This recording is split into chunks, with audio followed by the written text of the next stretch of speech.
524페이지 경로입니다. 자, 모든 명과 색은 오직 어리석은 마음일 뿐으로서 어리석은 마음의 분별로 모든 법을 분별한 것이며, 다시 명과 색에서 벗어난 다른 일이 없음을 알아야 한다. 자, 여기에 명과 색은 오직 어리석은 마음일 뿐으로서 이러는데, 명은 정신적인 걸 이야기하고 색은 물질적인 걸 이야기합니다. 그래서 명색을 붙이면 바로 인간을, 몸과 마음, 인간을.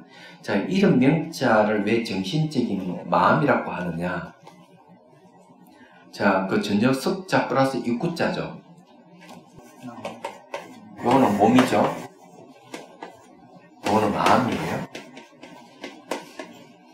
자, 여기는 이게 전역 석자 플러스 입구자죠.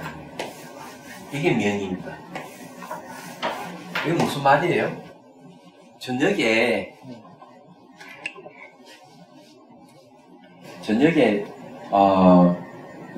어둑어둑해지면 사람을 찾으려면 어떻게 해야 되나?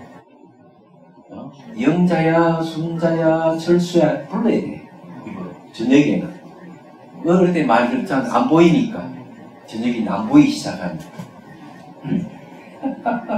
이 정신적인 걸 얘기해요. 마음은 모양도 없고 색깔이 없어요. 명칭을 통해서만 알아요. 이게 마음이다. 이제 붙여야 돼. 마음은 무형이에요, 무형. 자, 우리가 마음이라 하는 것은 없을 무자의 형자입니다. 모양, 무형이에요. 그래서 저녁에 이렇게 부르는 것 같은 거죠. 그럼 이게 마음 플러스 몸 이꼬로 인간이죠, 인간. 네. 사람이란 말. 사람이란 하는 건 좀 어디서? 예. 자, 어리석음에서. 어리석음은 우치잖아요. 무명. 무명에서. 자, 보십시오. 무명, 행, 식. 예. 그 다음 명식. 그 다음 이제 유기. 초. 수. 예. 시.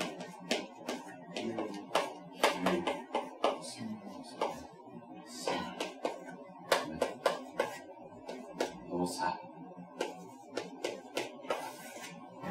12개 마치 하나, 둘, 셋, 넷, 다섯, 여섯, 일곱, 여덟, 아홉, 열하나, 12. 요게 좀 잘못됐다, 그죠? 여기, 원래 여기, 저게 애라 하는 게. 네, 맞죠. 맞아요? 네. 이게 맞는 거야? 마음 진짜. 어? 네. 그런데 이게 12개의 골인데, 여기 행이 여기 상카라고 상카라. 상카라는 이거는 형성 여기 있잖아요. 그러니까 요즘 말하는 형성작용이죠. 뭐를 이루는 거예요. 상카라. 여기 있어요. 명칭은 여기 있어요. 그래서 지금 보면 명식이 생긴 게 알고 보면은 전부 다 무명에 의해서 생긴 거예요. 그래서 여기서 어리석음이라는 말을 쓴 겁니다. 어리석은 마음일 뿐이다. 치심이라는 거죠. 치심, 어리석을 치, 마음심자. 그래서 어리석은 마음의 분별로 모든 법을 분별하는 것이에요. 모든 법을 분별, 모든 현상을 어리석은 마음으로 분별한다. 다시 명과 색에서 벗어난 다른 일이 없음을 알아야 한다. 예. 법이 이와 같음을 알아서 문자와 언어를 따르지 아니하며, 이 말은 뭔가 하면 문자와 언어를 의지하게 될 때 전부 다 분별한다 이렇게 하는 거예요. 법을 분별한다. 분별하는 거는 분하는 뭐 나누는 그런 거, 별하는 거는 구별하는 거잖아. 그럼 원래 모든 존재라 하는 것은 상호 의존해 있고 시간적으로 변하는 것이기 때문에 분별이 나누고 구별이 할 수가 없어요. 나누고 구별이 안 되는 거야. 그런데도 우리는 뭘 구별하느냐? 명칭과 언설을 이용해가지고 계속 구분하고 나누는 거예요. 얘기하자면. 언설로 구분하는 것, 여기서 이야기하는 언어를, 문자와 언어를 통해가지고 계속 구분하는 삶을 사는 우리 살아가는 삶입니다. 앞으로 이제 내년에 대선 치르잖아요. 대선 주자들 말 잘 들어보라고. 언어가 현란해요. 얘기하자면. 언어가 현란한 건 뭐냐 하면은 그것을 분별해야 하는 거예요. 전부 다. 네? 윤석열이가 나와가 막 이야기가 사는데 막 환호하잖아요. 그건 언어에 의해 가지고 사람들이 거기서 다 반응하는. 이게 우리 사는 세속에서 사는 거예요. 그 다음에 이제 다른 대선 주자 나와가 이제 또 막 이야기하면 거기서 또 와 하는. 그러면 이쪽 당, 저쪽 당 전부 다 다른 무리래가 전부 다 판을 다 가르는 거예요. 얘기하자면. 그래가지고 또 통합을 해가지고 또 죄를 또 부리고. 세속은 그렇게 합니다. 이게 세속이 얘기해요. 그래서 여기서 이야기하는 게 문자 언어를 따르면 그런 일이 벌어지는 거예요. 그래서 당 하는 게 그런 게 나옵니다. 우리나라 당이 몇 개나 있죠, 그죠? 2개만 있는 게 아니더라고요. 정의당도 있더라고요. 그러니까. 그래서 당이 생기는 게 전부 다 그런 거하고 관련이 있다. 어느 문자하고 관련이 있다. 그래서 실제 진실은 다 묻혀있는다. 모르는 겁니다. 세속 사람들은 저 말 따라서 자기 내적 언어가 생각이거든. 생각 따라서 다 움직이니까. 그럼 불법 공부는 뭘 얘기하는 거는 그런 것은 다 하면 반드시 괴로움이 따른대. 얘기하죠. 거기엔 반드시 희노애락이 따르고 거기에 따르면 부흥되는 것도 있지만은 쇠락하는 것도 있다. 다 그 속에서 한다. 그러면 말과 생각을 끝나서 진실을 보기 시작하면은 그로부터 자유로워지고 쇠락에서 부흥에서 벗어나고 희노애락이 벗어 자유롭다는 게 붓다의 가르침입니다. 예. 그래서 속죄의 세계관은 말과 생각으로 이루어진 세계인 거예요. 그래서 함경에서 말과 생각으로 이루어진 세계, 우리 살고 있는 세계라고 딱 명시하고 있어요. 말과 생각으로 이루어진 세계. 그래서 그렇고 인간이 왜 말 한마디에 희노애락을 느끼는가 하면 이유는 굉장히 간단해요. 인간이 마음을 점령한 게 언어예요. 그거를 잘 알아야 돼요. 우리가 이제 무의식이라고 하잖아요. 무의식은 이거는 불교 용어가 아니에요. 서양에 들어온 용어예요.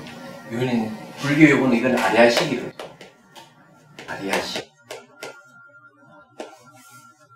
그럼 여기에 무의식에 수많은 정보가 저장되어 있는데 저장된 정보를 명은 종자로.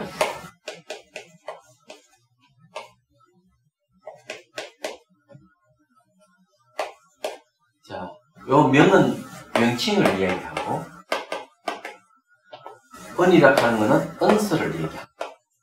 그러니까 명칭과 언설로 이루어진 종자, 이거는 정보잖아요. 정보고 다른 말로 하면 경험이죠. 경험이에요. 그래서 우리 무의식에 점령한 것은 뭐냐? 무의식을 점령한 것이 명은 종자예요. 종자라고 하는 것은 성도 아니고 악도 아닌 모습을 갖고 있는 거예요. 저게 튀어나오면 선으로 나타나기도 하고 악으로 나타나는 거예요. 얘기하자면 그런 거죠. 그래서 이 명은 종자라고 얘기하는 거는 우리 마음을 점령한 게 뭐냐 이러면 명칭과 언설이에요. 그래서 인간은 언어에 굉장히 민감한 반응을 쓰는 거예요. 그래, 이제 이번 대선 주자들이 어떤 언어를 사용해서 사람을 현혹시키느냐, 거기에 당락이 결정된다고 보는 거예요. 제가 보기에는 그런 거죠. 얘기하자면.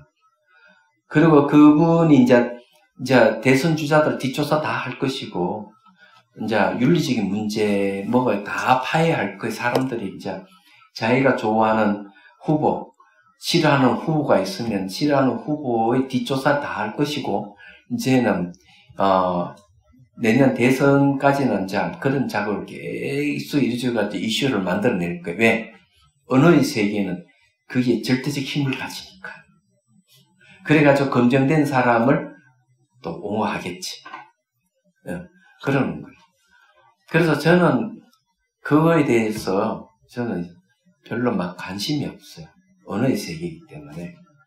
언어는 이 사회에 살 수 있는 하나의 훌륭한 도구이지만 그에 따라서는 휩쓸리고 싶은 생각 절대로 없어요. 그 세계는 그냥 쟁노병사, 아니 희노애락의 세계예요. 저는 한 생각이 일어나는 순간순간 괴로운데 그 생각이 현실화된 게 언어인데 얘기하자면 그 언어를 따라서 장단을 주고 싶은 마음 전혀 없어요. 전 관심이 없어요. 누가 돼도 아무 상관없어요. 누가 돼도 굴러 가기만 똑같은 거니까. 그건 히틀러 같은 그런 독재자가 아닌 이상은 누가 돼도 상관없어. 이 당이 하든 저 당이 하든 왜 그런가 하면은 사람 마음은 어차피 선한 마음을 다 갖고 있기 때문에 정책은 국민이 요구한 거 다 반영해서 할 것이다. 그리고 대통령이 혼자 하는 게 아니기 때문에 그런 그룹들이 하는 거잖아요.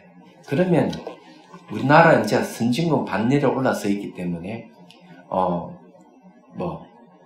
이 독재 국가로 가지 않을 것이다. 저는 그렇게 생각해요. 그래 누가 돼도 상관없어요. 중국은 지금 매우 위험하다고 그러네요. 신문에 보니까 거기에 당 간부들을 모아놓고 교육 담당하는 교수가 만명이 해버렸어요, 미국으로. 예, 그래가지고 글을 키고 논문을 발표하는 거예요. 발표한 내용은 뭔가 하면 그 공산당 안에도 파벌이 굉장히 심하고 그게 부정부패 이런 게 너무 심하다 이게. 근데 지금 현재 시진핑이 좀 벌써 2번 하면 벌써 내려온다. 3번째 지금 하고 있어요. 이래 되면 언제가 폭발할 가능성이 있고 그 당 간부제 엘리트들은 한매를 느끼고 있대 전부 다.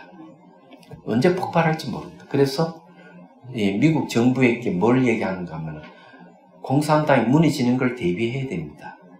이렇게 조언을 했대. 예. 근데 독재 국가는 그럴 될 가능성이 있어요. 우리는 민주국가이기 때문에 대통령이 혼자 독단적으로 못해요. 뭘 하려고 해도. 민주국가는 다 그런 하면 국민들 벌떼같이 일어나가지고 대한민국 국민들은 그런 데 대해서 너무나 민감하게 잘 움직여. 그러니까 이 정치하는 사람들 함부로 못해요. 얘기하자. 뻔하거든. 이때가 해온 거 보면 다 아는데 그래서 저는 그런 관심이 없어요. 생각마다 괴로운 걸 경험해 봐야 돼. 그러면 진절머리가 나는데 그 언어의 세계 속에서 거기에 희노애락 한다는 자체가 좀 우습다 저는 생각을 하는 거예요. 얘기하자면. 세속의 간섭에 따라 살긴 살지만 그렇다고 거기에 매몰되고 싶은 마음 전혀 없어요. 저는 제 길이 다르기 때문에. 근데 어쨌든 여기에는 문자와 언어를 따르지 아니하며 하는 말이죠. 생각마다 뜻에 있어서 아를 분별하지 않아야 한다. 이게 무슨 말이냐. 자, 문자와 언어를 따르지 않는다 하는 말은 무슨 말인가 하면 매 순간 일어나고 사라짐을 관찰한다. 발생과 소멸을 관찰하잖아요. 발생과 소멸을 관찰하게 되면 발생과 소멸을 거듭하는 건 고정된 모양이라 고정된 색깔이 없어요. 그게 무상하다 하는 거는 고정된 색깔이 없고 고정된 모양이 없어요. 매 순간 변하기 때문에 무상의 뜻이 그런 거예요. 그래서 말과 생각을 떠나는 거예요. 그래서 이제 뭔가 마음이 일어나는 현상을 일어나고 사라지는 발생과 소멸을 관찰하라 하는 이유가 그래요. 이게 관찰만 되기만 하면 이제 말과 생각을 떠나는 거예요. 그게 첫 번째 지혜가 물질 현상과 정신 현상을 구분하는 단계예요. 왜 구분이 되느냐? 계속 변하고 변하는 걸 지켜보는 게 벌써 발견되기 시작합니다. 자기 이제 관찰하는 마음도 이제 관찰되는 거예요. 이게. 얘기하자면. 그런 경계가 이제 있는 거죠, 여기서. 그래서 이제 그런 얘기를 말과 생각을 떠나는 거예요. 그 다음에 이제 생각마다 의에 있어서 아를 분별하지 않아야 한대. 떠디자 의락하는 게 있잖아요. 이건 궁극적인 걸 얘기합니다. 궁극이 제1이 공. 그 첫 번째 가는 뜻의 뭐냐? 공이라는 뜻이에요. 제1이 제 할 때 떠디자고 들어갑니다. 이게 무슨 말이냐 하면요. 그 미국의 그 이제 무슨 어디 교수가 한국 사람들이 이 지금 현재 대한민국을 일군 이 한국이라 하는 나라는 의로운 국가, 의로운 국가라는 거지. 제국주의가 아니라는 거지. 그런 걸 뭘 얘기하는가 하면 임진왜란이 일어날 때 의병이 일어난 것, 일제시대 때 의병이 일어난 것, 의자 그러잖아. 나라가 2급에 처하게 되면은 이쪽 저쪽 사하다가 딱 그냥 웅지배가 같이 일어나는 거예요. 예를 들어가 진주성 임진왜란이 보면 진주대첩이라 그러니까 진주성을 사수하기 위해서 이제 외적이 쳐들어와가지고 한 10만 명이 이제 공격을 해요. 그런데 안에 있는 병사는 고작 해봐 6천여 명밖에 안 돼. 얼마 되지 않는 병력으로 한 7일인가 9일이나 버텨요. 근데 그 중에서 전라도에서 온 의병들 꽤 많은 거예요, 병사들이. 왜 그 진주는 경상도인데 왜 전라도 사람들이 와도 이게 진주성이 무너지면은 바로 호남이 무너질 것이다. 이걸 사수해야만 호남을 방어할 수 있다. 이렇게 돼요. 그러니까 그때 벌써 호남이고 이 경남이고 그런 관념을 떠난 거예요. 나라가 이급할 때 그냥 합해 같이 막아내는 이런 일이 있는 거예요. 이야기하자면. 왜군들은 몇 명이 죽었는데 거의 한 4만 명 가까이 죽어버려요. 한 6천여 명밖에 안 되는데. 진주성을 사수 얼마나 잘 냈지. 하루 만에 붕괴해든 붕괴 안 하고. 그런 거는 보면은 굉장히 끈질긴 거죠. 어쨌든 좀 엉뚱한 얘기 좀 했는데, 말을 하자면은, 우리나라 사람들은 궁극적인 것을, 이걸 굉장히 좋아합니다. 왜냐하다. 본질적인 것. 그래서 되게 이제 의를 중시한다 이러면 유교적인 생각을 많이 가지는데, 그건 유교적인 것은 아니에요. 우리나라는 보면은, 유교 중에서도, 어디야? 그쪽이 많이 따르고 있잖아요. 중국 무이산의 출신인, 그 유학자 이름이, 그쪽 파거든요. 이름이 뭐예요? 그래서 어떻게 생각하면은, 유교 일하지만, 그 사람 자체가 불교를 공부한 사람이에요. 예. 그래서 신유학이 등장해요. 불교 영향받아가지고, 중국에서. 신유학이 등장하는데, 우리나라는 그쪽이. 그래서 이 신유학의 이제 내용 보면은, 불교적 요소가 많아. 그 사람 자체가, 이름이 뭐야? 아이고, 우리나라는 뭐라 하느냐? 성리학을 말씀하시는 성리학? 그 성리학이라 하는 게 불교 영향을 받아서 생긴 신유학이거든요. 그래서 그네들도 그 이전의 유학은 정신수양이라 하는 말을 안 쓰는데 불교 영향받아 정신수양이라는 말을 쓰기 시작하는 거예요. 신유학에서 성리학 그 주자 고향이 뭔가 하면은 중국 무이산이거든요. 얘기하자면. 그 무이산인데 이 주자 영향을 받은 거예요. 우리나라는. 얘기하자면. 그래서 이 조선이 건국할 때는 성리학을 바탕으로 해서 이 나라가 그걸 세워졌다고. 정도전이가 설계를 하고 이런 이유고 내용 보면 그런 거거든요. 근데 임진왜란이 일어나고 성병도 일어나고 거의 나라를 지키다시피 했어요. 그때부터는 그게 또 달라집니다.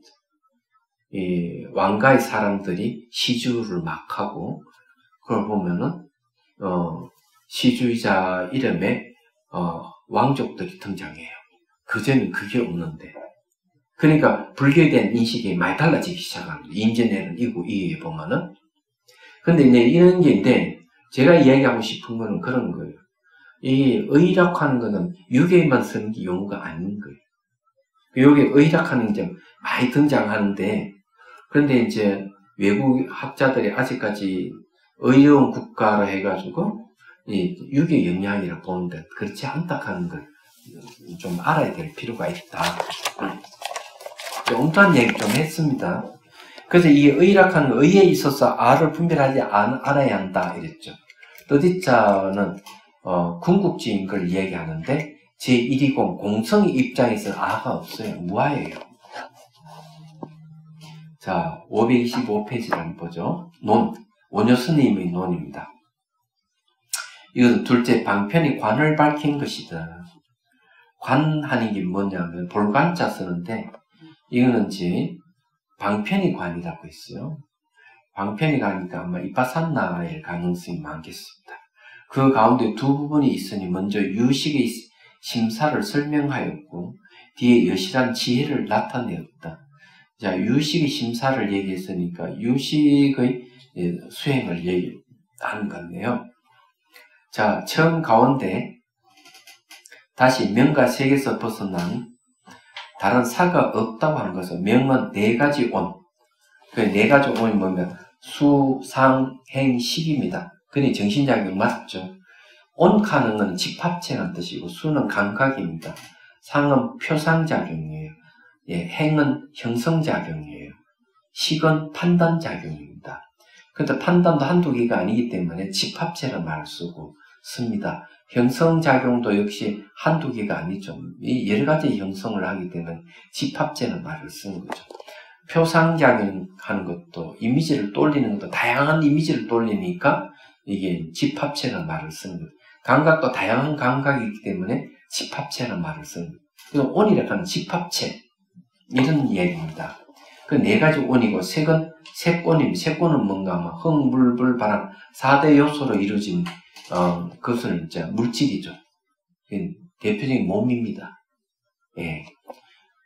자, 모든 불상법은 서로 응하지 않는 법은 다 임시로 세운 것이니 불상법은 이 정신적인 걸 얘기합니다. 이 명과 색을 떠나서는 다시 다른 책은 없다. 그러므로 모든 유의 사는 함이 있다. 유의하면은 함이 있고 다함이 있고 다함이 있는 것과 다함이 없는 것이 있어요. 그죠? 보통 그렇죠. 무의는 함이 없는 거죠. 함이 없다 하는 건 다함이 없는 걸 얘기하고 유의는 다함이 있어요. 그게 무슨 말이냐면 이 현상이죠. 현상은 다함이 있어요. 깨지고 부서지고 하잖아. 그렇죠? 그냥 무의라 하는 거는 형상이 없는 거지 다함이 없는 거죠. 그와 마찬가지로 우리의 행위라 하는 것도 유의의 행위 있고 무의의 행위 있는 거죠. 그래서 여기에서는 얘기가 그런 겁니다. 유의사는 다 명과 색에 포섭된다. 일사자 썼죠. 일사자 쓰니까 우리 일상생활에 있는 여러 가지 현상들 뭐 욕설을 한다든지 또는 칭찬을 한다든지 그 다음에 무슨 일을 한다든지 뭐 집을 짓는다든지 프로젝트를 진행한다 다양한 현상들은 일사체에 속합니다. 왜냐하면 그것은 함이 있기 때문에 그래요. 다 함이 있기 때문에 그래요.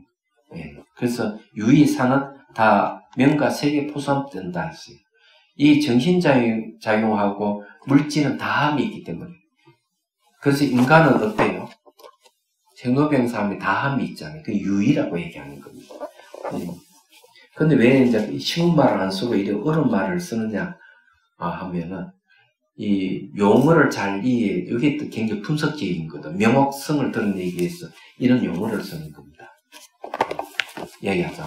명과 색 이러면은 인간을 명과 색을 분석을 해서 얘기하는 거 아주 명징하게 드러내는 방법이에요. 방법. 요즘 어렵지만 옛날에는 어려운 용어가 아니었던 거죠. 말하자면은 자, 그래서 이와 같이 모든 법은 오직 마음에 의하여 지어진 것이었어.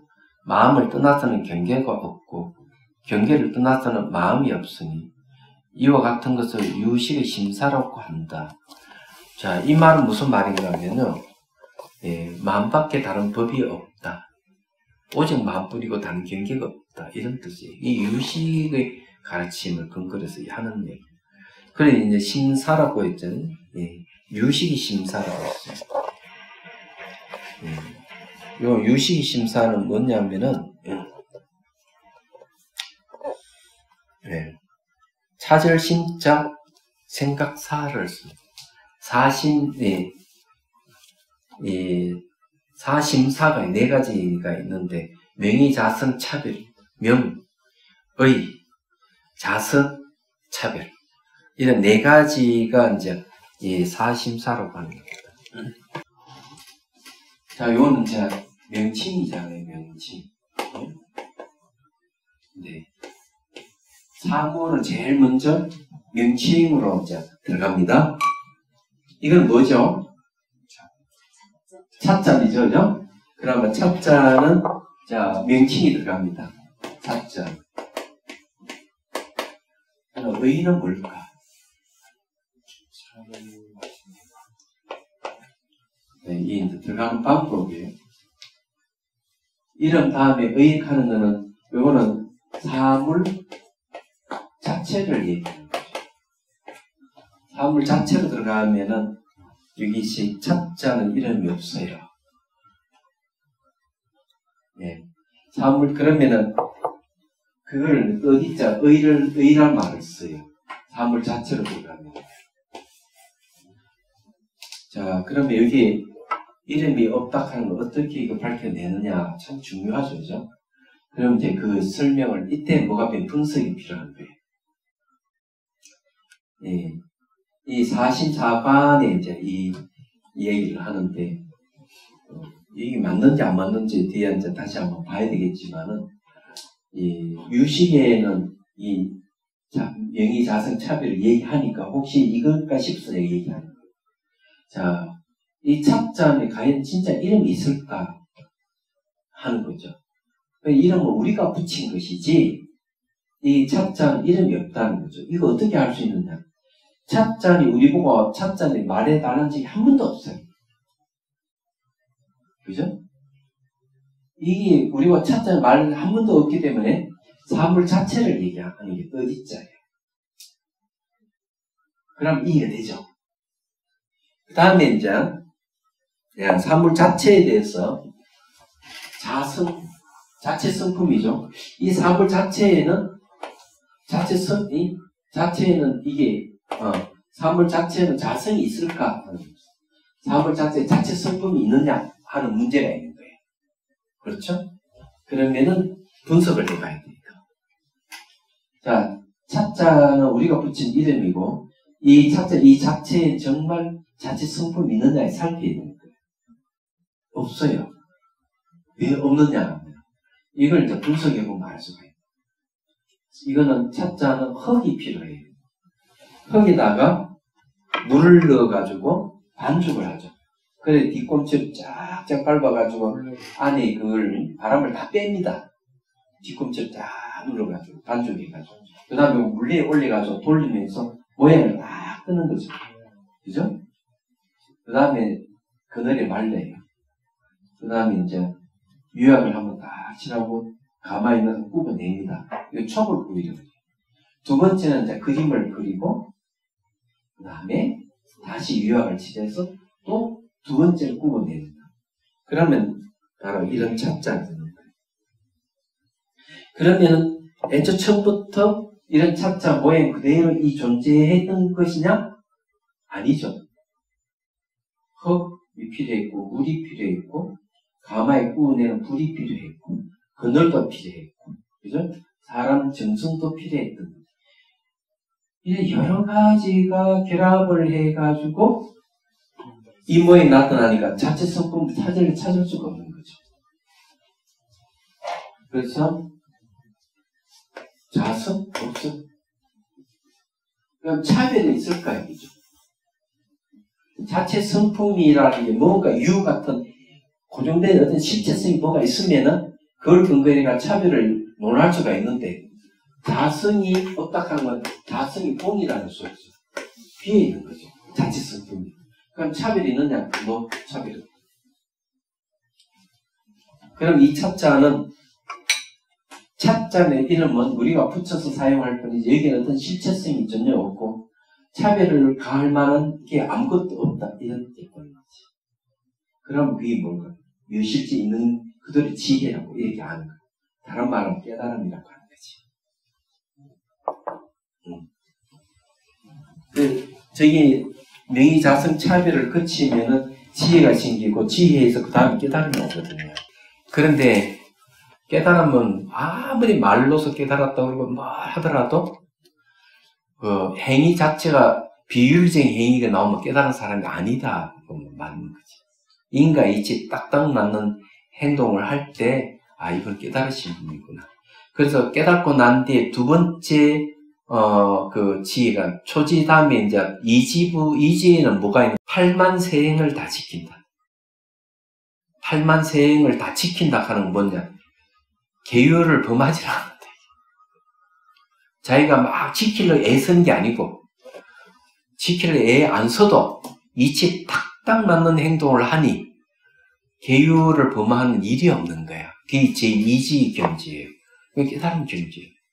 초지가 견도의 깨달음인데 대단한 거죠. 그리고 이제 초지에서 깨닫고 난 뒤에는 뭘 하나 너 나가고 안가밖에 없기 때문에 모든 중생들에서 어떤 마음을 가졌느냐 하면은 대비 마음을 가지기 시작해서 베풀어요. 깨달았다는 사람이 대비 마음이 없다 이러면 그 깨달은 사람이 아닌 거죠. 많이 베풀어. 두 번째는 비유리적인 행위를 전혀 하나 조그만 일에도 탁탁탁 맞게 행동한다. 얘기하지. 그 다음에 이제 어떤 일이 있어도 잘 참아. 모든 존재 본질이 무활하다는 걸 알기 때문에. 그리고 끊임없이 또 정진을 해. 사지에 가면 정진하는 모습을 보여줘. 늘 선행을 하는 거죠. 정진행이라는. 그리고 오지 이러면은 바로 이제 선정이에요. 선정 바람일 닦아. 육지에 가면 이제 반야바람일이. 근데 이런 것들이 육바람일이 전부 다 마음의 본성이 그대로의 모습이 상이 없는 육바람일 행위이기 때문에 거기에 인위적인 것이 가하는 게 하나도 없어. 매우 자연스러운 행동을 하는 거예요. 매우 자연스럽게 베풀고 매우 자연스럽게 자기의 어떤 비유리적인 행위를 안 하게 되고 매우 자연스럽게 누가 뭐라 하더라도 성을 안 내고 잘 이렇게 지켜보고 그건 늘 선행을 늘 하고 그러면 마음이 늘 고요하고 그 다음 늘 지혜 있는 행동을 해. 칠지에 가게 되면 이제 그때서야 없을 무자 모양상 무상의 힘이 이제 강해지기 시작합니다. 팔지는 팔지가 바로 아라한의 깨달음. 아라한의 깨달음에 들어가게 되면 이제 그때서야 무생법인이라는 말을 씁니다. 무생법을 알았다. 불생불멸이라는 게 완전 체득되는 단계를 체득이라는 말을 쓰죠. 그때 깨달았다 하면 체득을 얘기합니다. 이 팔지보살의 경지이고 그때 되면은 이제 신통이 자제하는 모습, 육신통이 막 나오기 시작. 요즘 깨달았다는 사람 아무도 비윤리적인 행위도 막 하고 막 함부로 술 마시고 담배 피우고 함부로 하거든. 그다음 다 깨달았다 막 하니 이런 사이비가 어디 있냐 이게. 그러니까 말도 안 된다. 항상 자기가 깨달았으면은 언행이 일치가 되는지를 싹 살펴봐야. 말은 깨달았는데 행동으로는 일치 안 되는 사람 너무 많고, 그리고 비윤리적인 행위가 마치 선의 깨달은 모습이냐 착각을 많이 하고 있는데 절대로 그러면 안 된다 얘기하잖아요. 저 끝에가 깨달음이기 때문에 제가 얘기를 하는 거예요. 그래서 하나의 일화를 얘기를 하자면, 비윤리적인 행위를 서슴지 않았던 선사가 한 명 있었죠. 경선사. 그래가지고 통도사에 이제 어느 강사 스님이 초청했어요. 들은 얘기인데, 그러니까 스님이 술 좋아하고 고기를 좋아하니까 술과 고기를 대접하고 경전에 하은경을 펼쳐놓은 모르는 걸 다 물었던 거예요. 이 강사 스님이. 다 묻고 난 뒤에 경전을 탁 듣고, 경선사 강사 출신이니까 또 깨달은 시인들이 얼마나 잘 알겠어. 듣고 딱 부처님은 술과 고기를 먹지 말라 하셨는데 스님은 왜 드십니까? 딱 물었어. 강사 스님. 그러니까 옷을 딱 바르게 딱 입고 뒤를 한번 딱 물서서 딱 이렇게, 스님 이것은 전생에 제가 지은 제 습입니다. 굉장히 솔직하잖아요. 술과 고기 먹는 전생에 내가 지은 습입니다. 그렇게. 그냥 진짜 깨달은 사람 맞지. 다 인정하잖아요. 내 습이 아직까지 완전히 제거되지 않았다. 네, 그런 얘기를 하는 거죠. 그래, 이제 그런 게 전해 내려오고 있어요. 좀 대단한 거죠. 그래서 이제 얘기하자면은, 스님들이라도 깨달은 분들은 엄한 행동을 안 해요. 그죠? 이상 계기한 행동도 하지 않아요. 그런 걸 생각을 해야 되는데, 요즘 깨달은 사람은 전혀 그러지 못한다. 참 안 됐다는 생각을 해요. 자, 그 다음 봅시다.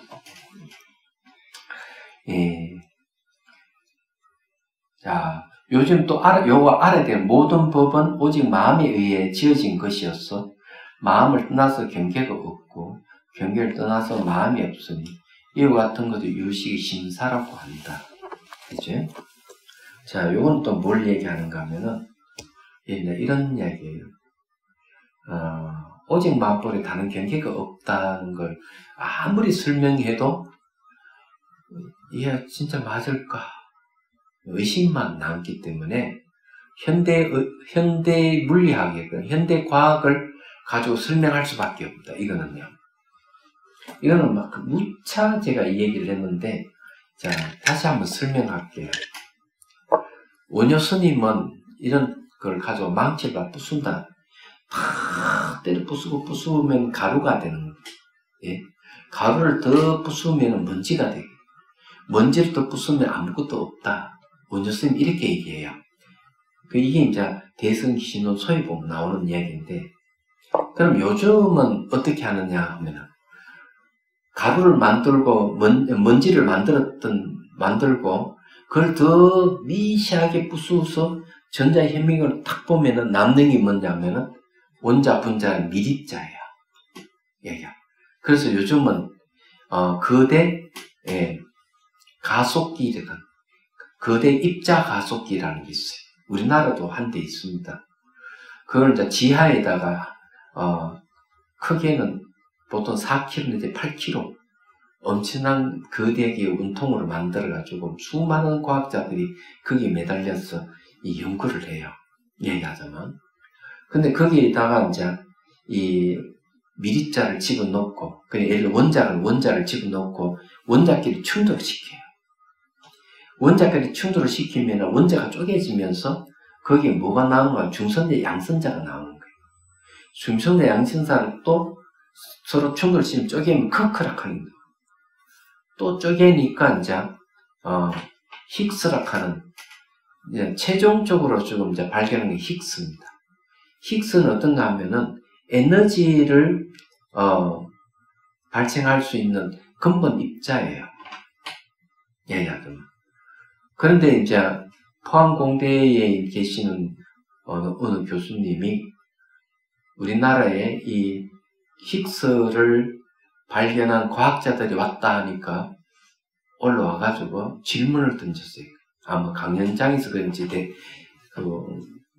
따로 대담을 했는지 잘 모르지만 얘기 들어보니까 거기에 이제 질문 던진 내용이 그 힉스를 하는 것이 단일체입니까? 복합체입니까? 물었던 거예요. 단일체라 그러면 늘 발견이 돼야 돼요. 단일체라. 그럼 복합체는 어때요? 변하는 존재. 언제든지 바뀔 수 있는 거. 그런데 힉스라 하는 몇천내 1 정도밖에 존재하지 않아요. 굉장히 빠르게 변하는 거예요, 이게. 그럼 뭐 실체가 없는 거죠. 그러니까 물리학자들이 하는 말이 원자라고 하는 게 원자라는 거하고 생각하고 어떤 게 더 단단하냐 하면 원자보다는 생각이 더 단단하다 이렇게. 왜 그런가 하면 원자라고 하는 것이 분자와 마찬가지로 계속 변하는 것, 생겼다 살았다 반복하기 때문에 이건 물질을 하기는 어렵다 이렇게 얘기를 하는 거예요. 그래서 이제 우리 물질이라고 생각되는 이것들이 더 파고들으면 아무것도 없는 거예요.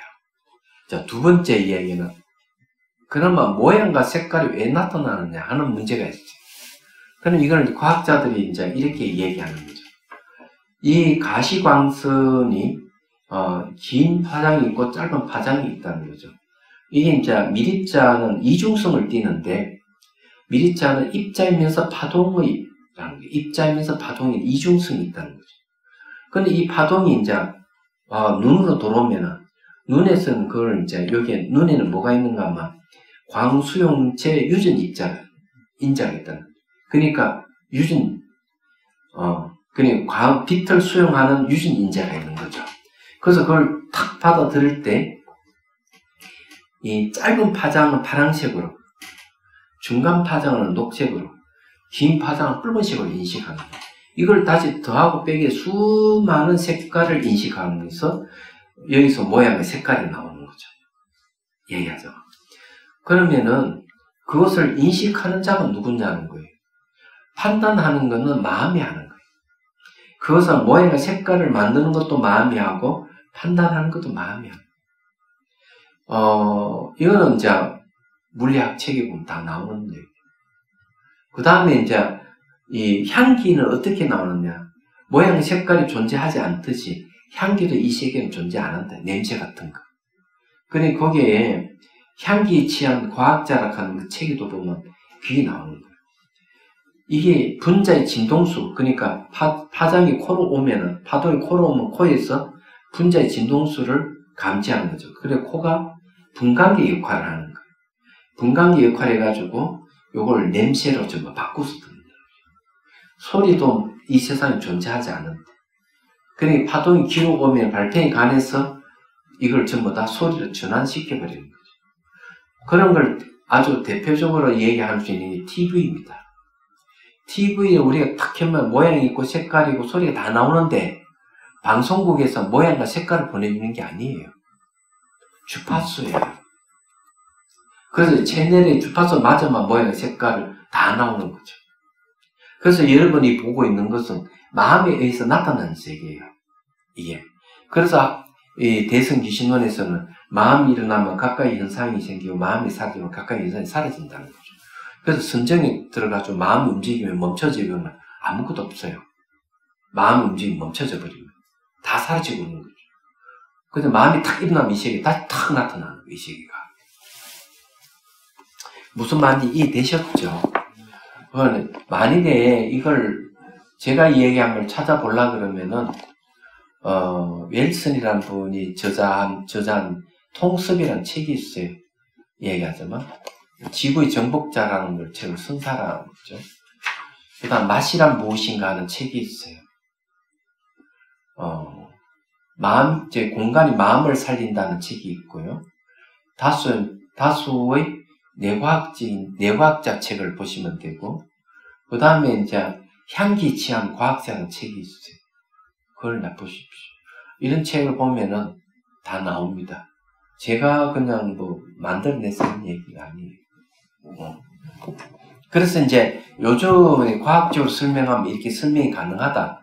그래도 불교를 알라 그러면 최신과학을 물리학이든 내과학이든 최신과학의 책을 보다 보면은 이제 옛날에 그러니까 경전의 논서에서 한 이야기를 과학적으로 설명하고 있다. 무슨 이해가 되시죠? 그래서 여기서 나오는 마음을 떠나서 경계가 없고 경계를 떠나서 마음이 없으니 이와 같은 것을 유식의 심사로 간다. 이것은 한경에서 다음같이 말한 것 같다. 마음은 그림쟁이와 같아서 여러 가지 오음을 그려내니 오음은 오온입니다. 예. 이 오음은 옛날 번역이고 오제 번역 오온입니다. 오온을 그려내니 일체 세간 가운데 만들어내지 못하는 법이 없다. 마음과 같이 부처 또한 그러하며 부처와 같이 중생도 또한 그러하니 마음과 부처 중생의 이 셋은 차이가 없다. 그러니까 이제 이제 부처의 마음하고 중생의 마음이 있겠죠? 같은 마음이라는 얘기예요. 이미 심사를 설명하였고 다음은 여실한 지혜를 나타내겠다. 법이 이와 같음을 알아서 문자와 언어를 따르지 않는다고 한 것은 이것은 명의 심사가 이끄는 바 여실한 지혜고 생각마다 뜻에 대해서 아는 분별을 하지 않는다 하는 것은 의 심사가 이끄는 바 여실한 지혜이니 인하와 법안은 모두 의를 가지고 있지 않으므로 그 가운데 분별하는 것이다. 여기 나오죠. 사심사 중에서 명의 심사 있죠. 예. 그러니까 이게 명의자성 차별이라는 말을 여기 쓸 수가 있네요. 그렇죠, 그죠? 예. 그 이제 한자에 보면 명의 심사가 있고요. 그 다음에 이제 의 심사가 있죠. 예. 나머지는 자성 차별은 여기를 얘기를 하지 않는데 뒤에 보면은 526페이지 보면은 거기에 보면 심사관이라는 말이 있죠. 명의 심사, 의 심사관은 심사관을 참조하라고 나와 있죠. 그러니까 제가 이야기한 게 맞네요. 네, 여기에서 명의 자성 차별에 대한 얘기입니다. 그래서 이게 명의 심사가 이끄는 바 여실한 지혜고 하는 말 그런 거죠. 생각마다 뜻에 대해서 아를 분별하지 않는다고 한 것은 의 심사가 이끄는 바 여실한 지혜이니 인하와 법안은 모두 의를 가지고 있지 않으므로 그 가운데 분별하지 않는다. 자, 인아와 법아라 하는 것은 의를 가지고 있지 않다. 인아 하는 것은 사람에게는 사람에게는 주재하는 자아가 있다 하는 인나예요. 말하게끔 하고 생각하게끔 하고 행동 옮기게끔 하는 건 인아라 그래요. 그런 게 없다는 거죠. 의에는. 법아라 하는 눈에 보이고 들리는 이런 현상, 육체라든 이런 현상에 자아가 있다고 하는 게 법아라고 얘기합니다. 그런 이제 의가 공하기 때문에 그런 게 없는 거죠. 여러분도 잘 알다시피 자, 한 가지 실험해보면 알아요. 자, 실험을 한번 해보죠. 자, 요건 뭐라 했죠? 차자. 요거는요? 책이죠. 차자는 책은 서로 통하는 점이 있습니까? 없죠. 전혀 안 통해요. 왜 안 통할까? 차자가 책이라 하는 언어가 붙어서 딱 구분되어 버린 거죠. 그러면 차자가 책이는 언어를 떠나보는 두 가지 공통점이 뭘까?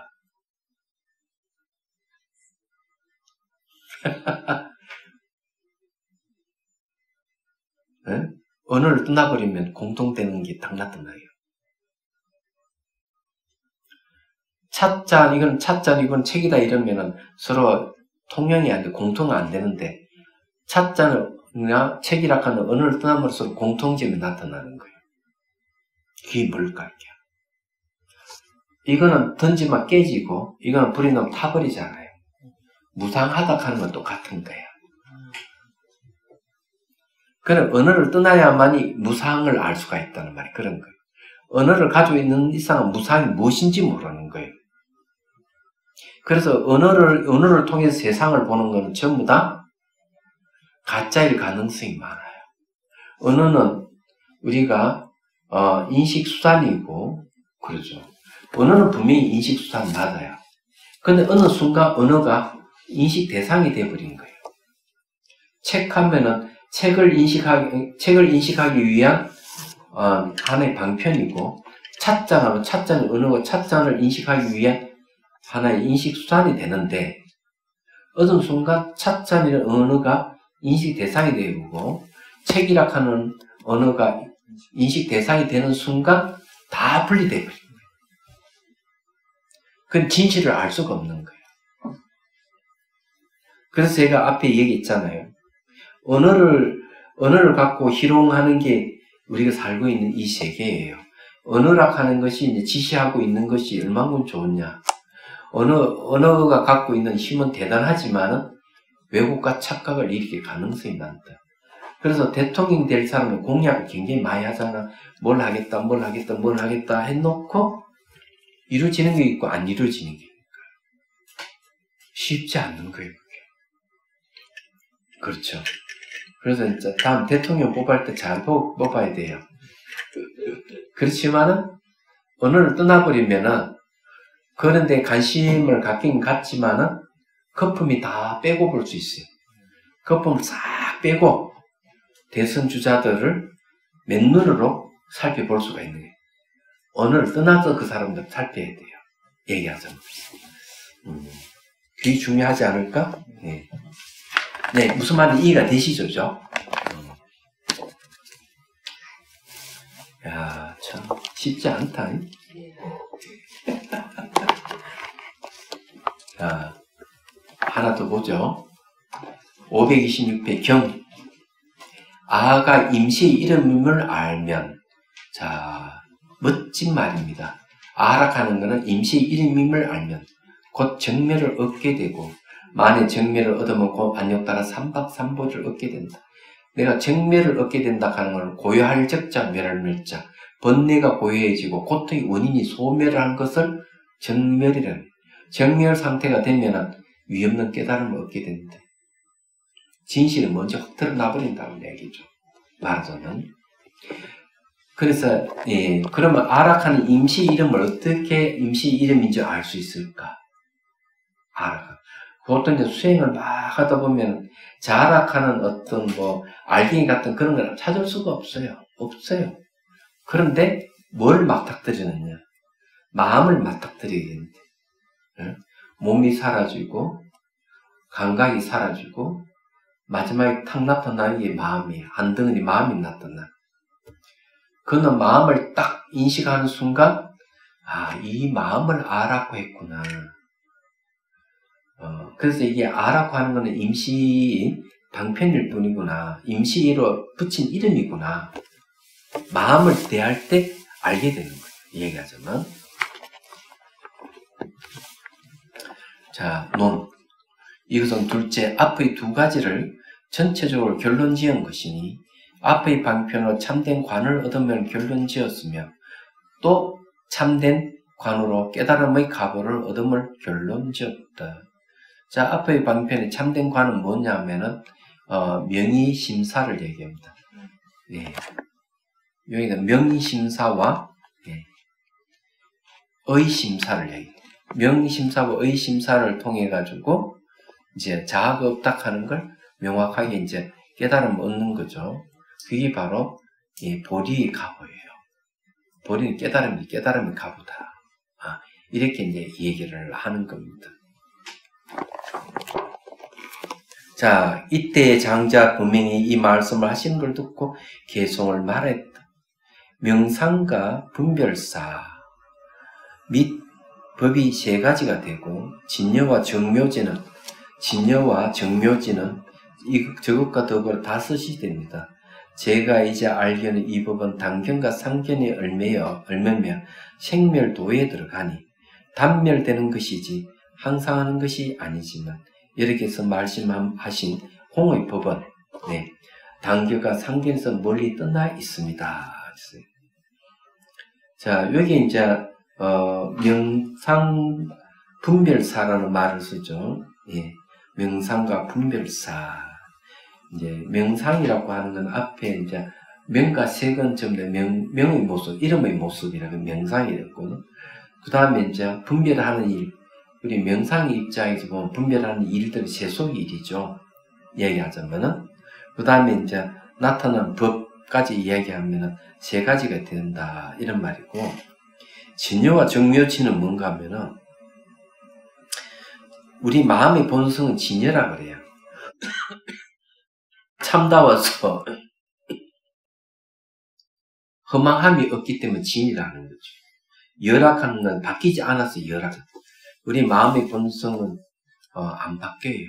참답고 바뀌지를 않아요. 그걸 진여예요.